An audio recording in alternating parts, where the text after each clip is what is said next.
বিভিন্ন ঘাটের ছবি আপনাদের সামনে তুলে ধরছি শহর থেকে জেলা, যেখানে নবপত্রিকা স্নান সকালবেলা শুরু হয় এবং তারপরে প্রাণ প্রতিষ্ঠা এবং সপ্তমীর পুজোর আয়োজন। সেক্ষেত্রে আউটরাম ঘাটের ছবিটা আপনাদের দেখাবো। দেখতে পাচ্ছেন নবপত্রিকা স্নান আউটরাম ঘাটের বিভিন্ন জায়গায় সেই ছবি সামনে আসে। আমি আরো জানবো বিস্তারিত। আমার সঙ্গে সরাসরি রয়েছেন প্রতিনিধি শুভঙ্কর মণ্ডল। শুভঙ্কর, বিভিন্ন ঘাটে যে ছবি সকালে আসে সামনে, সেটা সপ্তমী দিন স্বাভাবিকভাবে নবপত্রিকা স্নানের মাধ্যমে সে যে শুরু হয়, এই মুহূর্তে তুমি যেখানে রয়েছে সেখানকার ছবিটা কি তুলে ধরবে?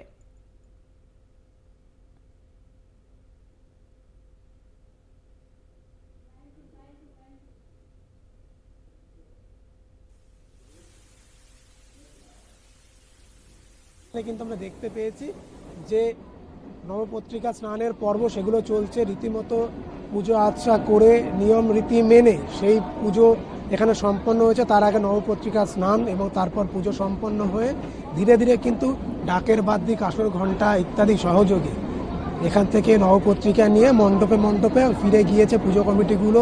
এবং বাড়ির থেকে যারা এসেছিলেন নবপত্রিকা স্নান করাতে, যাদের বসত ভিটেতে নিজেদের পুজো হয়, এরকম পরিবারের সঙ্গে আমরা কথা বলেছি, তারা কিন্তু জানাচ্ছেন এটা তাদের কাছে একটা আলাদা উপলব্ধি। কেননা বছরের পর বছর এইভাবে তারা গঙ্গার ঘাটে আসেন, তারা এইভাবে নবপত্রিকা স্নান করান, পুরোহিতের সঙ্গে তারা আসে, নবপত্রিকা স্নান হয়, সেখানে পুজো আর্চা হয় এবং সেখান থেকে তারা ফিরে গিয়ে যখন প্রাণ প্রতিষ্ঠা হয় এবং সেই সঙ্গে সঙ্গে সপ্তমী পুজোর সূচনা হয়, স্বাভাবিকভাবেই কিন্তু তাদের মধ্যে আলাদা করে উদ্দীপনা।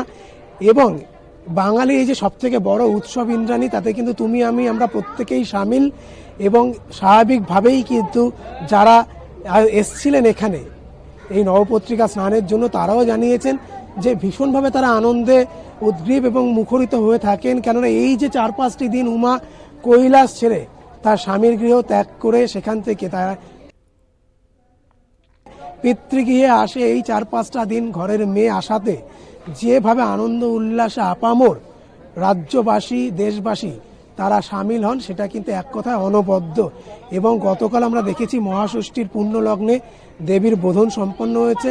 আজ মহাসপ্তমী, সে মহাসপ্তমীর পুণ্য লগ্নেও আমরা সকালে দেখেছি যে গঙ্গার ঘাটগুলো, শুধু আউটরাম ঘাট নয়, রানী রাসমণি ঘাট, সেই সঙ্গে বাজা কদমতলা ঘাট, এরকম বিভিন্ন ঘাট বা সেখানে কিন্তু যেমন বাগবাজার, আইরিটোলায় বিভিন্ন ঘাট, বিভিন্ন জায়গাতে কিন্তু, এবং সেই সঙ্গে সঙ্গে জেলার যেসব নদীগুলো রয়েছে, পুকুরগুলো রয়েছে, সেখানেও কিন্তু একইভাবে এই নবপত্রিকা স্নান পুজো সম্পন্ন এবং মণ্ডপে নিয়ে গিয়ে প্রাণ প্রতিষ্ঠা ও সপ্তমী পুজো, এই যাবতীয় পুজো আচরা কিন্তু নিয়ম রীতি মেনে সেখানে সম্পন্ন হচ্ছে।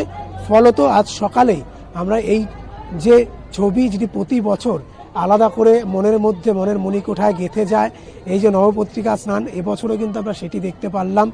গঙ্গা, কল্লোলিনী গঙ্গা, সেই গঙ্গাতে ডুব দিয়ে নবপত্রিকাকে স্নান করিয়ে তারপর কাপড় পরিয়ে সেখানে পুজো আর্চা সম্পন্ন করে ধীরে ধীরে তাকে নিয়ে কেউ বা পুজো কমিটি তারা মণ্ডপে ফিরে গেলেন, কেউ বা নিজেদের বাড়ির পুজো সেখানে নবপত্রিকা নিয়ে ফিরে গেলেন। বাদবাকি পুজো আর্চা কিন্তু সেখানেই তারা সম্পন্ন করবেন।